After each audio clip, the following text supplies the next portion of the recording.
আসসালামু আলাইকুম। বিভিন্ন চাকরি পরীক্ষায় গণিতের যে অঙ্কগুলি 10 বারের অধিকবার এসেছে, এরকম 100টি প্রশ্নের সমাধানে ষষ্ঠ পর্বে আজকে আমরা 61 থেকে 72 পর্যন্ত 12টি অঙ্কের সমাধান করব। বরাবরের মতোই সমাধানে এসআর স্টাডি কেয়ার। 61 নম্বর অঙ্ক, 3 into 2 to the power n minus 4 into 2 to the power n-1 এর সরল মান নিচের কোনটি? সূচকে এই অঙ্কটি আমরা এভাবে সমাধান করব। এখানে দেওয়া আছে 3 into 2 to the power n minus, এখানে আমরা 4টা এভাবেই রাখবো, 4 ইন্টু এখানে 2 টু দি পাওয়ার n, এটাকে আমরা ভেঙে লিখতে পারি এভাবে, এখানে হলো 2 টু দি পাওয়ার -2, অর্থাৎ এইটা যদি আমরা ক্যালকুলেশন করি তাহলে এটাই পাবো। এবার আমরা যেটা করব, 3 into 2 to the power n থাকবে এখানে, মাইনাস এখানে 4 থাকবে, ইন্টু এখানে 2 টু দি পাওয়ার n, এটা যেহেতু 2 ইনভার্স 2 রয়েছে, এটাকে আমরা এইভাবে ভেঙে লিখতে পারি। ইনভার্সের জন্য আমরা এখানে একটা 1 দেব এবং এখানে মাইনাস বাদে যা থাকবে হুবহু ওভাবে লিখব, 2 স্কোয়ার চলে আসবে নিচে। তো এখন আমরা দেখতে পাচ্ছি এখানে এখানে হলো 4, এখানে হলো 2 স্কোয়ার, 2 স্কোয়ার মানে হচ্ছে 4, তাহলে এটা কেটে যাবে। এখানে থাকবে হচ্ছে 3 into 2 to the power n minus এখানে থাকবে শুধু 2 টু দি পাওয়ার n। তো 2 টু দি পাওয়ার n যদি আমরা কমন নিই, 2 টু দি পাওয়ার n যদি কমন নিই তাহলে এখানে থাকবে 3 আর এখানে থাকবে -1। তো এখন হবে 2 to the power n into এখানে 3 থেকে 1 গেলে থাকবে হচ্ছে 2। 2 মানে 2 এর পাওয়ার 1 আছে। এখানে যেহেতু বেজ একই, তাহলে আমরা এখানে একটা 2 লিখবো, এবং যদি গুণ অবস্থায় থাকে, বেজ যদি একই হয় তাহলে পাওয়ারগুলো যোগ হয়ে যায়, তাহলে এখানে n+1, অর্থাৎ 2 টু দি পাওয়ার n+1 হচ্ছে অ্যান্সার। সঠিক অ্যান্সার গ নম্বর। 65 নম্বর অঙ্ক, 4 to the power x plus 4 to the power x plus 4 to the power x plus 4 to the power x এর মান কত? তো এখানে আমরা যদি এই সবগুলোকে আমরা যদি একটা সংখ্যা চিন্তা করি, এটা হলো 2, এটা হলো 2, আমরা ধরে নিলাম যে এগুলো সবগুলো 2, তাহলে আমরা কি করব, যদি আমরা যোগ করতে পারি তাহলে আমরা লিখবো হচ্ছে 8, অথবা যদি আমরা গুণ করি তাহলে আমরা লিখবো হচ্ছে 2 ইন্টু 4, 2 ইন্টু 4 মানেও 8।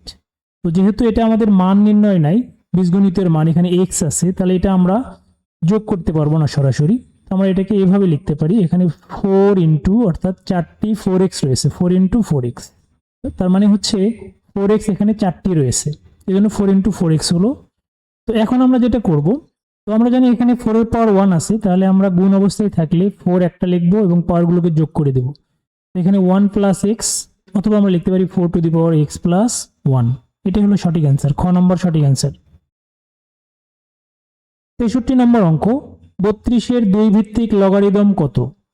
এখানে বলা হচ্ছে 32-এর 2 ভিত্তিক লগারিদম, তাহলে এটাকে আমরা এভাবে লিখতে পারি, লগ ভিত্তি হবে হলো 2 এবং এখানে হবে 32। এটাকে আমরা পড়তে পারি 32-এর 2 ভিত্তিক লগারিদম কত, অর্থাৎ এটার মানটা কত। তো আমরা যেটা করব এখানে, সেটা হচ্ছে আমরা এখানে লগ বেসটা ঠিক রাখবো, এই 32কে আমরা 2 এর মতো করে বর্গাকারে সাজাবো, অর্থাৎ এরকম হবে। 32কে যদি আমরা ভেঙে নিই, 2 দিয়ে ভাগ করলে হবে 16, 16কে 2 দিয়ে ভাগ করলে হবে হচ্ছে 8, 8কে 2 দিয়ে ভাগ করলে হবে 4, 4কে 2 দিয়ে ভাগ করলে হবে 2 দুগুণে 4। তো এখানে আমরা দেখতে পাচ্ছি 2 পাইলাম হচ্ছে 1 2 3 4 5, অর্থাৎ 2 এর পাওয়ার 5। তো আমরা 32 না লিখে এখানে আমরা 2 এর পাওয়ার 5 আকারেও লিখতে পারি। তো এখন আমরা যেটা করব, আমরা জানি a to the power x, তার পাওয়ার যদি কোনো কিছু থাকে তাহলে পাওয়ারটা সামনে চলে আসে, তাহলে এখানে হচ্ছে এই 5টা লগের সামনে চলে আসবে, তাহলে এখানে হবে 5 লগ বেস 2। আমরা জানি log a to the power a, অর্থাৎ বেস এবং এই মানটা যদি সমান হয়ে যায় তখন সেটার মান 1 হয়ে যায়, তখন এটা কেটে গিয়ে 1 হয়, তার মানে 5 ইন্টু 1, তার মানে অ্যান্সার হচ্ছে 5, গ নম্বর 5। লগ বেস 4 2 এর মান কত? তো এই অঙ্কটা আমরা যেটা করব সেটা হচ্ছে, আমরা জানি বেসটাকে ঠিক রাখবো, এখানে যে মানটা আছে এইটাকে আমরা এই বেজের মতো করে সাজিয়ে লিখব। তো আমরা এখানে লগ 4 লিখলাম বেস, এখানে 2 কে যদি আমরা 4 এর মতো সাজাই তাহলে আমরা জানি রুট ওভার 4 মানে হচ্ছে হলো 2, তাহলে আমরা 2 এর বদলে আমরা লিখতে পারি রুট ওভার 4, রুট ওভার 4। এখানে আমরা লিখতে পারি এইভাবে বেস 4, এই রুট ওভার 4 কে আমরা এইভাবেও লিখতে পারি যে 4 এর পাওয়ার হচ্ছে হাফ। এখন আমরা এই হাফটাকে সামনে নিব লগের নিয়ম অনুযায়ী, তার মানে হবে হলো হাফ লগ 4 বেস 4। আমরা জানি এইটার মান হচ্ছে 1, তার মানে অ্যান্সার থাকবে শুধু হাফ, সঠিক অ্যান্সার গ নম্বর হাফ। লগ বেস x, এটা বেস হবে এখানে, 324 সমান 4 হলে এক্স এর মান কত? তো লগের ক্ষেত্রে আমরা জানি যদি এরকম থাকে তো আমরা জানি এই মানটা এই পাওয়ারের উপরে চলে যাবে এবং এই পাওয়ারটা এখানে চলে আসবে, অর্থাৎ এইরকম হবে অঙ্কটি। x⁴ সমান সমান আমরা লিখতে পারবো হচ্ছে 324। তো যেহেতু এখানে x এর পাওয়ার হচ্ছে 4, তো এখানে 324 আছে, তাহলে এই 324 আমরা ভেঙে এমনভাবে লিখবো যাতে তার পাওয়ার 4 হয়। তো যদি আমরা এইভাবে লিখি এটা, তো এখানে আমরা পাওয়ারটাই আগে দিয়ে রাখবো, যে এখানে পাওয়ারটা অবশ্যই 4 হবে, যেহেতু x এর মানটা বের করতে হবে। এখানে কত বসবে সেটার জন্য আমরা একটু ভেঙে নিতে পারি এভাবে। 324 আমরা যদি ভেঙে নেই, মৌলিক উৎপাদকে ভেঙে নেই, 2 দিয়ে ভাগ করলে হবে 16 দুগুণে 32, 2 দুগুণে 4, 162। আবার যদি 2 দিয়ে ভাগ করি 8 দুগুণে 16, এখানে হবে হচ্ছে 2 একে 2, 81। আবার যদি আমরা 3 দিয়ে ভাগ করি, 3 87 হচ্ছে 81। আবার 3 দিয়ে ভাগ করলে 3 9 27। আবার যদি 3 দিয়ে ভাগ করি 3 3 9। তাহলে আমরা এখানে দেখতে পাচ্ছি এখানে 4টা হচ্ছে 3, তাহলে 3 এর পাওয়ার 4 ঠিক আছে, কিন্তু 2 আছে হলো 2টা। তো 2 যেহেতু 2টা আছে, কিন্তু আমাদের এখানে পাওয়ার দিতে হবে 4, তাহলে আমরা এখানে লিখবো হচ্ছে √2 উপরে 4। √2 উপরে 4 দিলে আমরা 4 পাবো। তাহলে আমরা এর ভিতরে নেব হচ্ছে 3√2। এই 3√2 হোল পাওয়ার হচ্ছে 4, এর মান হচ্ছে 324। তো এবার আমরা যেটা করবো, যেহেতু পাওয়ারগুলো একই, পাওয়ারগুলো আমরা বাদ দিতে পারি, তাহলে x এর মান হবে হলো 3√2। অ্যান্সার হবে হচ্ছে 3√2।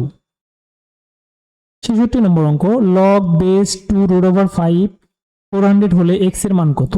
তো এখানে আমরা যেটা করব, এই নিয়মে x টা চলে যাবে 400 এর জায়গায়, 400 চলে আসবে এখানে।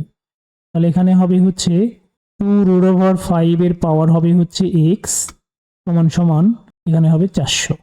তো এইবার যেটা করতে হবে সেটা হলো এখানে 2√5 এখানে থাকবেই, 2√5 তার পাওয়ার x আছে, তাহলে x এর মান যেহেতু বের করতে হবে, এখানে আমাদের 400কে আমরা এমনভাবে ভাঙবো যেটার বেস হবে হচ্ছে 2√5 এবং পাওয়ারটা ভিন্ন হবে, কারণ পাওয়ার x এর মানটাই আমরা বের করব।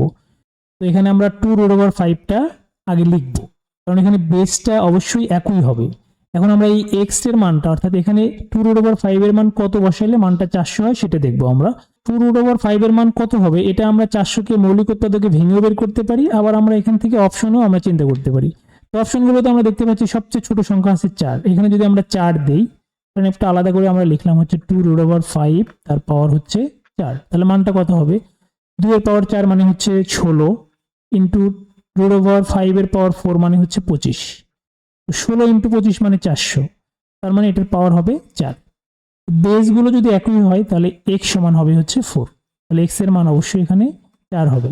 গ নম্বর 4। log base 2 64 plus log base 2 8 সমান কত? তো এটা আমরা এইভাবে লিখবো, log base 2 64কে যদি আমরা ভেঙে লিখি তাহলে 2 এর পাওয়ার হবে হচ্ছে 6, অর্থাৎ 6টা 2 গুণ করলে আমরা 64 পাবো, যোগ এখানে log বেসটা ঠিক থাকবে, এখানে যেহেতু 8 আছে 8কে আমরা যদি ভেঙে লিখি 2 এর পাওয়ার 3 হবে। তো লগের নিয়ম অনুযায়ী এই 6টা সামনে চলে আসবে, এখানেও 3টা সামনে চলে আসবে, তার মানে এখানে হবে হলো 6 log base 2 মান 2 প্লাস হচ্ছে 3 এখানে সামনে চলে আসবে log 2।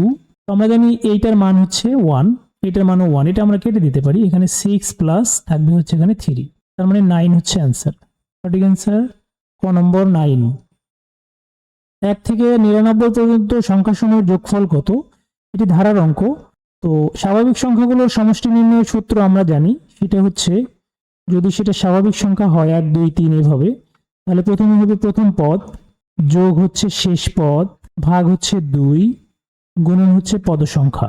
তো এখানে প্রথম পদ হচ্ছে 1, তাহলে আমরা এখানে 1 লিখব। শেষ পদ হচ্ছে এখানে 99, এখানে আমরা 99 লিখব। এখানে হচ্ছে ভাগ 2 গুণন পদ সংখ্যা, যেহেতু স্বাভাবিক সংখ্যা তাহলে পদ সংখ্যাও হবে 99, তাহলে আমরা এখানে 99 লিখব। এটা ক্যালকুলেশন করলে 1 এবং 99 মানে 100 ভাগ 2 গুণন হচ্ছে 99, 2 দিয়ে 100কে ভাগ করলে হবে 50।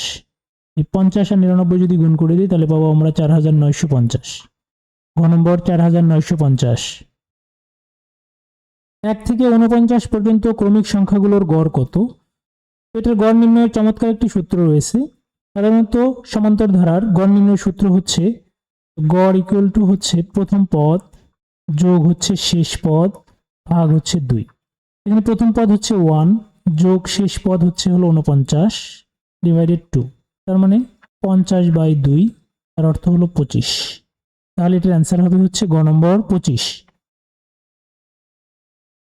70 নম্বর অঙ্ক 1 + 3 + 5 + 7 ডট ডট ডট ধারাটির n পদের সমষ্টি কত।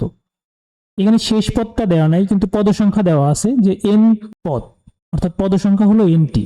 দেখুন এটি একটি সমান্তর ধারা এবং এটি একটি বিজোড় সংখ্যাগুলোর সমষ্টি নির্ণয়ের ধারা। 1 3 5 7 এভাবে ধারাটি এগিয়ে গেছে। বিজোড় সংখ্যাগুলোর সমষ্টি নির্ণয়ের সূত্র হচ্ছে পদ সংখ্যা স্কয়ার। তো যেহেতু এখানে n হচ্ছে পদ সংখ্যা, তাহলে n হবে তার মানে n স্কয়ার। আমরা ছোট একটি সংখ্যা দিয়ে আমরা চিন্তা করতে পারি যে বিজোড় সংখ্যাগুলো, ছোট সংখ্যাগুলো হচ্ছে 1 3 5 7।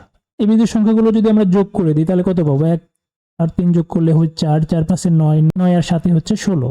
এখানে পদ কয়টা আছে? 1 2 3 4, তার মানে এখানে n এর মান হচ্ছে 4। তো আমরা যদি এই n এর উপরে স্কয়ার করি, অর্থাৎ 4 এর উপরে স্কয়ার করি, তাহলে মানটা হবে 16। এই জন্য বিজোড় সংখ্যাগুলোর সমষ্টি নির্ণয়ের সূত্র হচ্ছে পদ সংখ্যার উপরে স্কয়ার, অর্থাৎ n স্কয়ার। তো এটাও হবে হচ্ছে এর সমষ্টি নির্ণয়ের সূত্র হবে হচ্ছে গ নম্বর n স্কয়ার। 12 ও 96 এর মধ্যে এই দুটি সংখ্যা সহ কয়টি সংখ্যা 4 দ্বারা বিভাজ্য? এই অঙ্কটি বহুবার পরীক্ষায় এসেছে। তো এখানে যেহেতু 12 এবং 96 এর মধ্যে, আবার বলছে এই দুটি সংখ্যা সহ, তাহলে 12 এবং 96 সহ হবে 4 দ্বারা বিভাজ্য সংখ্যা কতগুলো। আমরা যদি এভাবে চিন্তা করি যে 12টাও 4 দ্বারা বিভাজ্য, 12-র পরে 4 দ্বারা বিভাজ্য সংখ্যা হবে 16, তারপরে হবে 20, শেষ পর্যন্ত হচ্ছে 96, এবং 96 4 দ্বারা বিভাজ্য। আমরা দেখতে পাচ্ছি এখানে 96কে 4 দিয়ে ভাগ করলে পাবো হচ্ছে আমরা 2 4 দুগুণে 8, 16 4 4 16 24, এবং 12টাও 4 দ্বারা বিভাজ্য, 3 4 12।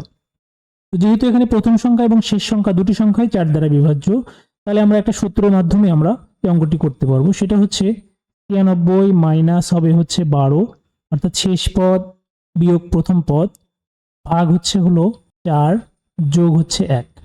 এখানে যোগ দেওয়ার কারণ হচ্ছে আমরা যেহেতু এখানে -12 করে দিয়েছি, অর্থাৎ 12কে আমরা বাদ দিয়ে দিয়েছি, কিন্তু এখানে তো বলছে দুটি সংখ্যা সহ, এই জন্য অতিরিক্ত একটা 1 যোগ করতে হয়।